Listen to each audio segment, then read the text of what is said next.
మహాగణాధిపతయే నమః. ఓం గురుభ్యో నమః. ఓం శ్రీమాత్రే నమః. అరుణాం కరుణాతరంగితాక్షీం ధృతపాశాంకుశపుష్పబాణచాపాం అనిమాదిభిరావృతాం మయూకైః అహమిత్యేవ విభావయే భవానీం. శ్రీమాత్రే నమః. మనం ఈరోజు గ్రహణము 7వ తేదీ సెప్టెంబర్ నాడు రాత్రి ఒక్కొక్క దాంట్లో ఒక్కో టైం ఇచ్చారు. కొంతమంది 9 గంటల నుంచి దాని ప్రభావం ఉంటుంది అంటున్నారు, కొంతమంది 10 గంటలు అంటే 9:50 సమయం నుంచి అని. అయితే ఈ గ్రహణం మాత్రం 3:30 గంటల సేపు దాని ప్రభావం ఉంటుంది. దాదాపుగా 1:50 వరకు ఉంటుంది. అయితే దీనిలో మెయిన్ ప్రభావం అనేటువంటిది 11 నుంచి 12:30 వరకు గ్రహణ ప్రభావం ఎక్కువగా ఉండేటువంటి సమయం. అయితే ఈ గ్రహణం అనేటువంటి దాన్ని మనం ఎప్పుడూ కూడా అదేదో భయపడ్డమో భయపెట్టడమో కాదు, అదొక గొప్ప సమయము. అమావాస్య, పౌర్ణమి, గ్రహణం ఇవన్నీ పర్వదినాలుగా చెప్తూ ఉంటారు. మన యొక్క ఎనర్జీస్ మనం ఉపాసన చేయడానికి, ఒక సాధన చేసుకోవడానికి గొప్ప సమయం గ్రహణం అనేటువంటిది. అయితే మరి ఈ గ్రహణం వల్ల కొన్ని రాసుల వాళ్ళకి కొంత ఇబ్బంది ఉంటుందా ఉండదా అంటే ఖచ్చితంగా ఉంటుంది, అందులో ఎటువంటి సందేహం లేదు. అయితే ఏ రాశి వారికి ఎలా ఉంటుంది గ్రహణం వల్ల? ముందుగా మేషం కనుక తీసుకున్నాం అనుకోండి, లాభస్థానంలో గ్రహణం చాలా మంచిది. లాభం వల్ల అన్ని రకాల లాభాలు ఉంటాయి. కానీ కొంతమంది చూడండి, ఈజీ మనీ, ఈజీగా మనం ఏదో బెట్టింగ్ చేస్తే, క్యాజినో ఆడితే ఇలాంటి వాటి జోలికి పోకుండా సర్వసాధారణంగా మీరు చేసేటువంటి వ్యాపార సంబంధించిన విషయాల్లో లేదా ఒక సక్సెస్ కోసం చేసే విషయాలకి మేషం వారికి చాలా బాగుంది. ఇక వృషభం వారికి చూసుకున్నట్లయితే దశమ స్థానంలో గ్రహణం పడుతుంది. అంటే ఉద్యోగ సంబంధించినటువంటి విషయంలో ఒక ప్రమోషన్ కోసమో లేకపోతే చేసే ఉద్యోగంలో ప్రయత్నం కోసం చక్కగా ఫలిస్తుంది. కానీ బ్యాక్ డోర్లో మనం ఏదో డబ్బులు కట్టేసి ఎవరికో ఇచ్చి మోసపోవడం ఇలాంటివి కూడా ఉన్నాయి కాబట్టి కొంత జాగ్రత్తగా ఉండండి. సో మేషానికి వృషభానికి అద్భుతంగా ఉంది.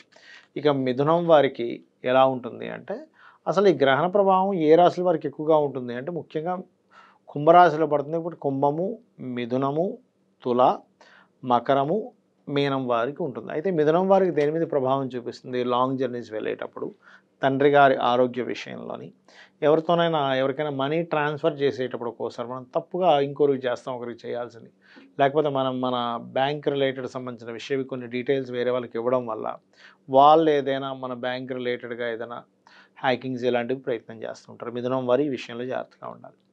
ఇక అదేవిధంగా కర్కాటకం వారికి గనక చూసుకుంటే మధ్యస్థంగా ఉంటుంది. అష్టమంలో కదండి, అన్ఎక్స్పెక్టెడ్గా కొన్ని కలిసి వస్తాయి, కొంచెం వాటర్ ప్లేసెస్కి వెళ్ళినప్పుడు జాగ్రత్తగా ఉండాలి.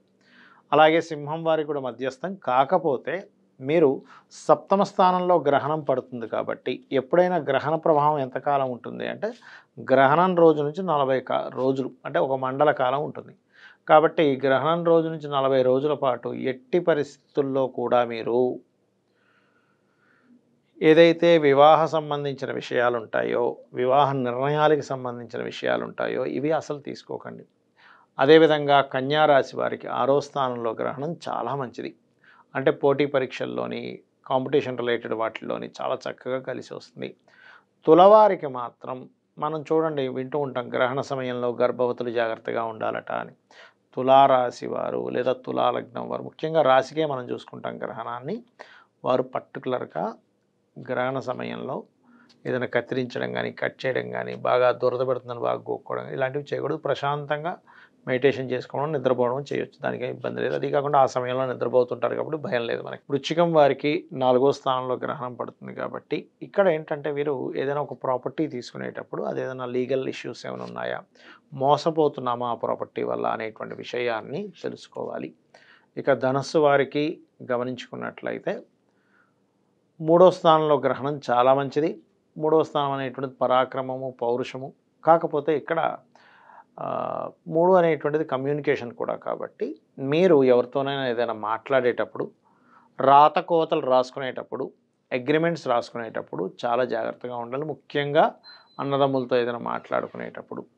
ఇక మకరం వారికి ధనభావం మీద చూపిస్తుంది. ధనము, వివాహ జీవిత భాగస్వామి మూలంగా కుటుంబ సభ్యులతో చిన్న చిన్న మనస్పర్ధలు రావడం లాంటివి ఉంటాయి.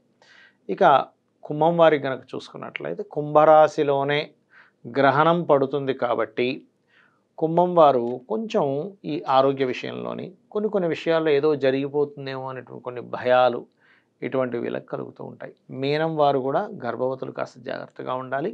సినిమా ఫీల్డ్లో ఇన్వెస్ట్మెంట్ చేసే విషయాల్లో సర్వసాధారణంగానే ఇక్కడ ఒక మంచి కూడా చేస్తుందండి. 12వ స్థానంలో రవిచంద్ర శని లగ్నంలో ఉండి వక్రించినందుకు విదేశాలకు వెళ్ళాలనే ప్రయత్నం మాత్రం ఫలింపజేసేలా చేస్తుంది ఈ గ్రహణం. కాకపోతే ఏదైనా ఇన్వెస్ట్మెంట్స్ దూర ప్రాంతాలకు వెళ్ళేటప్పుడు గర్భవతులు కొంత జాగ్రత్తగా ఉండాలి. అయితే ఈ గ్రహణం ప్రభావం వల్ల మనకి ఏమీ కలగకుండా చక్కగా ఉండాలి, బాగుండాలంటే ఒకటి దీనిలోంచి పాజిటివ్ తీసుకోవాలి. ఏమిటది అంటే గ్రహణం ఒక సాధనా సమయం. మీ ఇష్టదైవ మంత్రం లేనట్లయితే మనకి అప్పులు బాగా ఉన్నాయి, అపర్ణాయ నమః. ఫైనాన్షియల్గా గ్రోత్ రావాలి, ఓం సంపత్కరీ సమారూఢ సింధుర వ్రజ సేవితాయ నమః.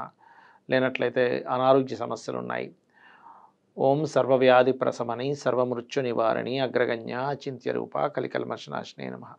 ఈ రకంగా మనకి లలిత సహస్రనామాలు బోల్డన్ నామాలు ఉన్నాయి, అవన్నీ చేసుకోవచ్చు. లేదంటే విష్ణు సహస్రనామాలు వినొచ్చు, పంచాక్షరి చేసుకోవచ్చు. లేనట్లయితే మీ గురువుల దగ్గర ఎవరి దగ్గరైనా పొందినటువంటి మంత్రాన్ని కూడా చేసుకోవచ్చు. ఇవన్నీ చేసుకుంటూ గ్రహణ ప్రభావం తగ్గడానికి తర్వాత రోజు అంటే 7వ తేదీ మన గ్రహణం పడుతుంది, 8వ తేదీ ఉదయాన్నే చక్కగా మీరు బియ్యము ప్రతిదీ కేజింబావు ఇవ్వాలి. బియ్యము, ఉలవలు, నువ్వులు, గోధుమలు, మినుములు, ఈ 5 పదార్థాలు చక్కగా తీసుకొని మీరు ఒక ఇత్తడి గిన్నె లాంటిది కానీ చెంబు లాంటిది కానీ తీసుకొని అందులో కొంత నెయ్యి వేసి దాంతోపాటు మీరు 2 రకాల కూరగాయలు, అదేవిధంగా దక్షిణ ఒక చిన్న ప్రతిమలు ఉంటాయి చిన్నవి, అంటే మన సూర్య ప్రతిమ, చంద్ర ప్రతిమ అని, అలాగే నాగపడిగల్లా 2 ఉంటాయి, 2 తీసుకొని అసలు శాస్త్రంలో అయితే చక్కగా రాహు ప్రతిమని చేయమని చెప్పారు. ఇంకా బాగా ధన సంపన్నులండి, బాగా డబ్బులు ఉన్నాయనుకునే వారిని వాళ్ళకి కనుక రాహుగ్రహ దోషం ఉన్నట్లయితే ఆ బంగారు రాహు ప్రతిమ ఇమ్మని చెప్పారు. అయితే అది బంగారం తీసుకునే వాళ్ళు కూడా చాలా జపం చేసుకోవాలి. అంత ఈజీ అయిన విషయంగా దానం తీసుకోవడం కూడా కొన్ని లక్షల జపం చేయాలి తీసుకున్న తర్వాత, లేకపోతే ఆ దోషం వాళ్ళకి వెళ్తుంది. కాబట్టి ఇవి చేస్తూ ఎవరైతే ఈ గ్రహణ సమయాన్ని వినియోగించుకుంటారో వాళ్ళకి సమయం అనుకూలిస్తుంది. గుర్తుపెట్టుకోండి, నాకు టైం బాగాలేదంటుంటారు చూసారు, టైం బాగోవడం జరుగుతుంది. శ్రీమాత్రే నమః.